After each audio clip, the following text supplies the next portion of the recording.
the mystery that challenges history.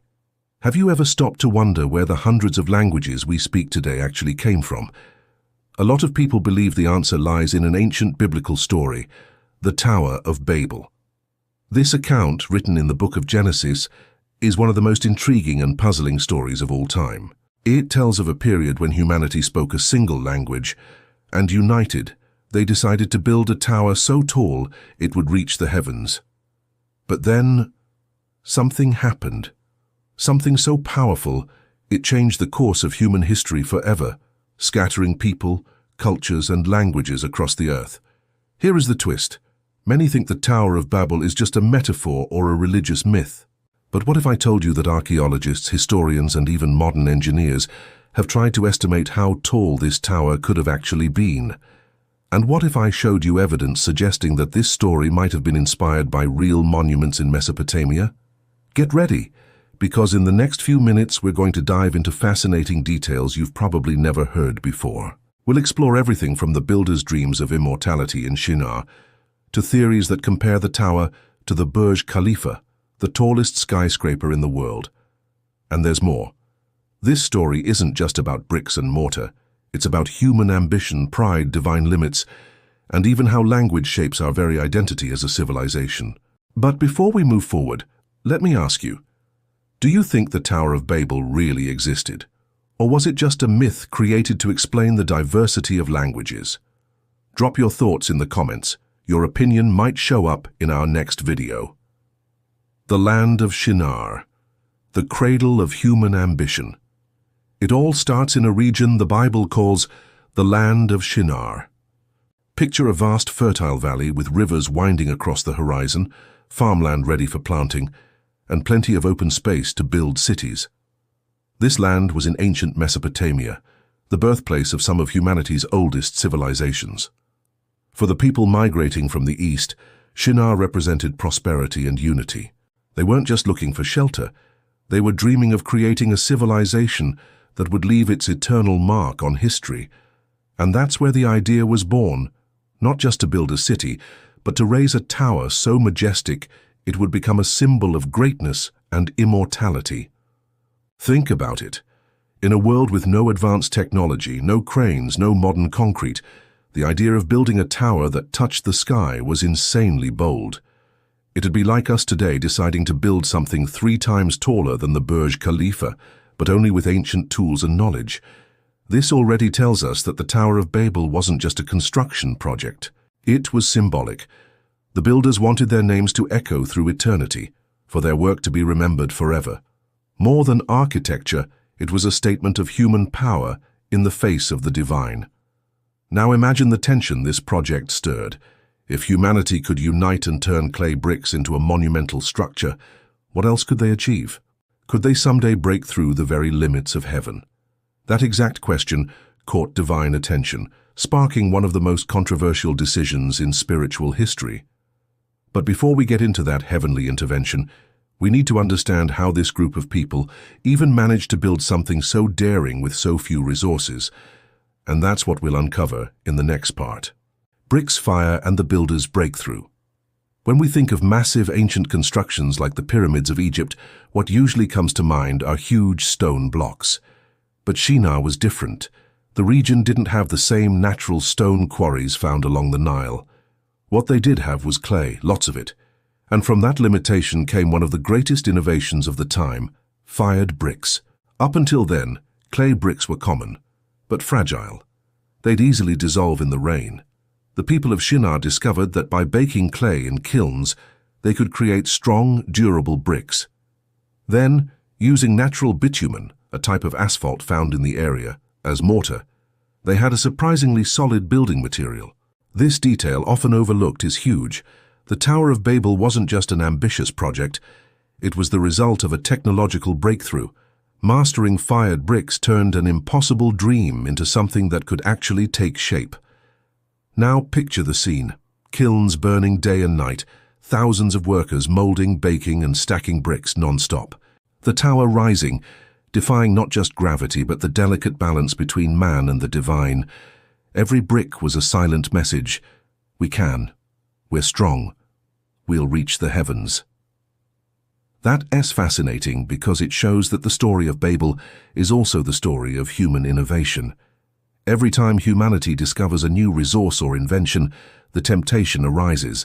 How far can we push it? And that's where the tension lies. At what point does innovation serve the common good? And at what point does it fuel arrogance?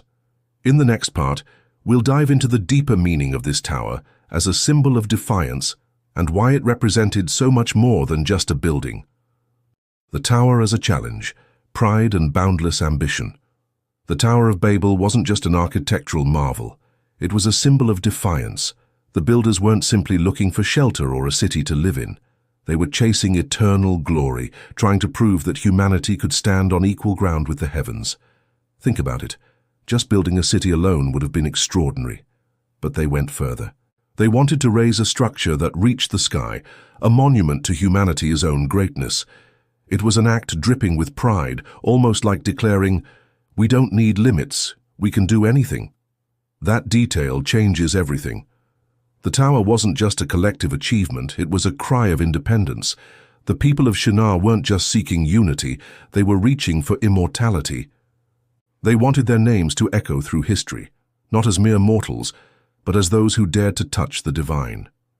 But this craving for greatness came with a warning that still echoes today. How many times has humanity repeated the same mistake? From building weapons of mass destruction to racing through technological revolutions without thinking of the consequences. There have always been moments when mankind believed it could surpass every limit, only to find out that unchecked ambition comes with a heavy price. In the story of Babel, that price was the unity of humanity itself. Pride fueled the project, but it was also the spark that drew divine attention. And here's the big question. Was heaven really bothered by the tower's height? Or by what it stood for? Did God step in to protect humanity, or to stop arrogance from becoming self-destruction? In the next part, we'll dive into that pivotal moment, when the divine looks down on human ambition and calls a council to decide the fate of the tower. The divine council and the decision to intervene. As the tower rose higher above the plains of Shinar, something began to draw attention far beyond the earth. What for men was a source of pride, for the divine seemed to be a threat. According to the biblical account, God looked at the unity of those people and thought, if they all speak the same language and can already accomplish this, what else might they try to do? That line reveals something crucial. The real danger wasn't the tower itself, but the unlimited potential of humanity fueled by pride and ambition. That's when, according to tradition, God called a heavenly council. Picture the scene the ancients imagined, the Creator standing before his assembly, weighing just how far humans could go if nothing stopped them. It wasn't about destroying creation, but about putting the brakes on an ambition that could spiral into chaos. And here's something interesting. In many mythologies, the gods punish mankind with violence, sending floods, plagues, or lightning bolts. But in Babel, the intervention was different. Instead of fire and destruction, came something far more subtle yet devastating: the confusion of languages. This twist makes the story unique. It wasn't just a lesson in humility, it was a divine strategy to fracture human power. After all, if everyone spoke the same language and acted without barriers, they might push past dangerous limits. This moment is a turning point. It shows not only the divine response to human pride, but also raises a deeper question. Was the diversity of languages really a punishment, or a way to protect humanity from itself? In the next part, we'll step into this dramatic transition. The moment the workers of Babel realize something strange is happening, and that their grand project is about to collapse. The sudden confusion and the collapse of the work. Picture this. The sun rises over Shinar, workers gather like on any other day. Some call for bricks, others order the kilns lit. Leaders shout instructions to keep the project moving. But suddenly, something changes. A worker asks for a brick, but his partner doesn't understand. Another yells an order, only to be met with blank stares. Words that just yesterday were crystal clear now sound like strange noises with no meaning. It's as if in an instant, humanity lost the ability to understand one another. Chaos spreads quickly. Shouts grow louder. frustration boils over. What was once perfect organization turns into a storm of miscommunication. Imagine thousands of men, each suddenly speaking a different language, trying to build something together. The impossible happens. The tower stops growing. This moment is fascinating because it shows that communication is the real foundation of humanity. The tower didn't collapse from a lack of bricks or from a natural disaster.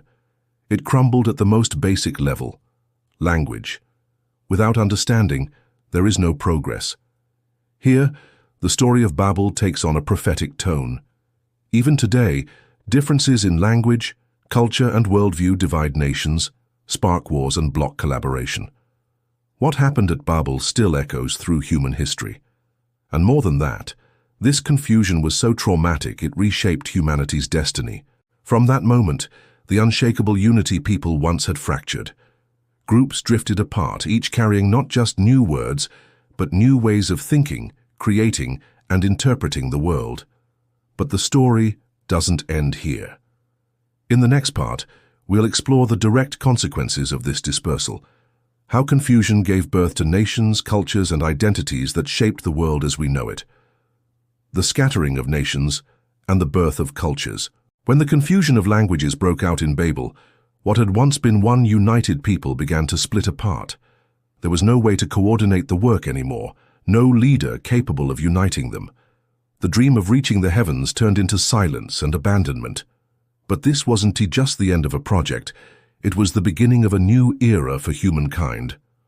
Unable to communicate, groups started to separate. Whole families, tribes, and clans went their own way, migrating to different regions in search of a place where they could thrive without the language barrier.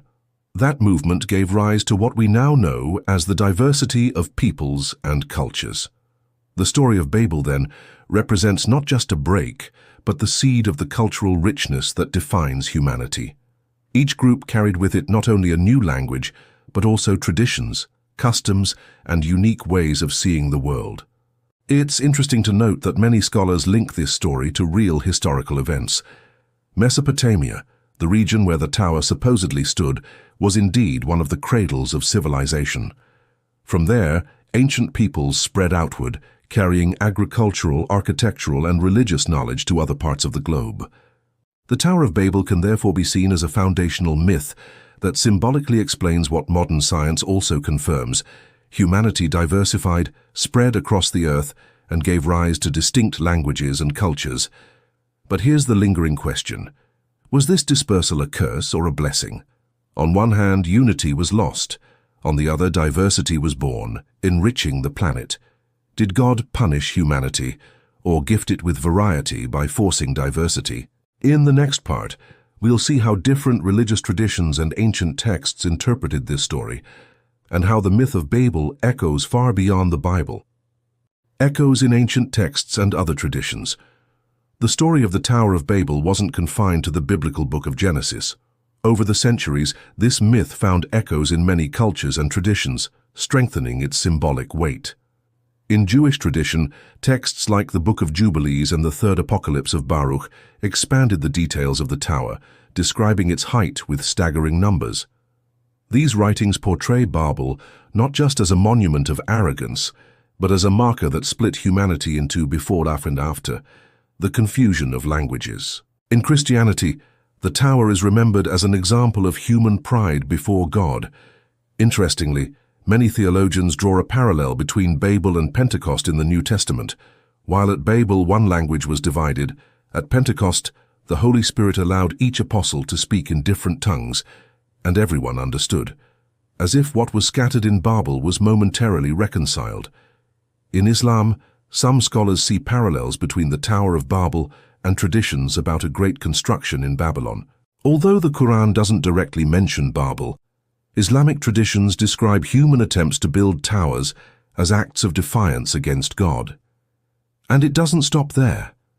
Ancient civilizations like the Sumerians and Babylonians also had legends of towers and stepped temples, ziggurats, that served as gateways between heaven and earth. Many archaeologists believe these structures may have inspired the biblical narrative. What's most fascinating is how different cultures, even without direct contact, preserved similar stories: human ambition, the attempt to touch the divine, and the inevitable supernatural intervention. This repetition leads us to a powerful reflection. Is Babel just a religious metaphor, or a symbolic record of something that really happened? In the next part, we'll dig into the archaeological parallels, focusing on the Mesopotamian ziggurats, and uncover how they may be directly linked to the myth of the Tower of Babel, the ziggurats of Mesopotamia, and the reflection of Babel. When we talk about the Tower of Babel, it is almost impossible not to think about how this story may have been inspired by real constructions. And indeed, the Mesopotamian region, where the story is set, was filled with stepped towers known as ziggurats. Ziggurats were monumental temples built in tiers that served as both religious and political centers. Unlike the pyramids of Egypt, which were tombs, ziggurats were designed as bridges between heaven and earth. Each step represented a spiritual ascent, a way for men to draw closer to the gods. One famous example is the Etemenanki, a massive ziggurat dedicated to the god Marduk, located in Babylon. Many scholars believe this very structure may have directly inspired the biblical story of the Tower of Babel. Its name means the house of the foundation of heaven and earth, a title that sounds strikingly close to the ambition described in Genesis. Picture it: a 7-story tower with a square base and vibrant colors rising high above the skyline of the most powerful city of the ancient world. For neighboring peoples, such a monument must have been awe-inspiring, almost divine. It is easy to imagine how the memory of such a structure could have been reinterpreted as the famous Tower of Babel. But here is something even more intriguing. Archaeologists have found inscriptions describing the construction and restoration of ziggurats, including accounts of kings who sought to immortalize their names by building them. That human desire to defy time and reach the sacred echoes perfectly in the biblical myth. The parallel is so strong that some historians argue the Tower of Babel wasn't just a myth. It was a direct reference to one or more of these stepped temples. In the next part, we'll dive into the legendary dimensions attributed to the Tower of Babel and compare those descriptions to the limits of modern engineering. Get ready, the numbers will blow your mind. The legendary dimensions and the limits of engineering.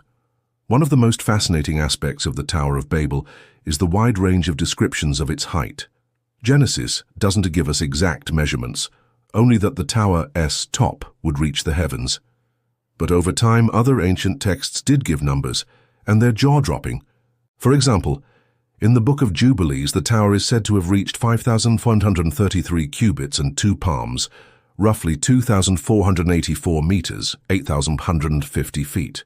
To put that in perspective, that would be almost 3 times taller than the Burj Khalifa, the world's tallest skyscraper today at 828 meters, 2,717 feet.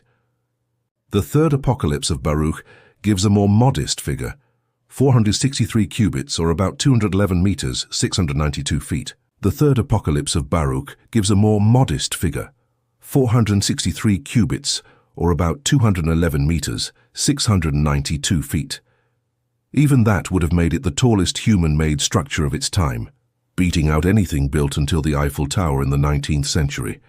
Another account from the historian Gregory of Tours described a tower 200 cubits tall, about 91 meters, 300 feet, with walls 23 meters thick.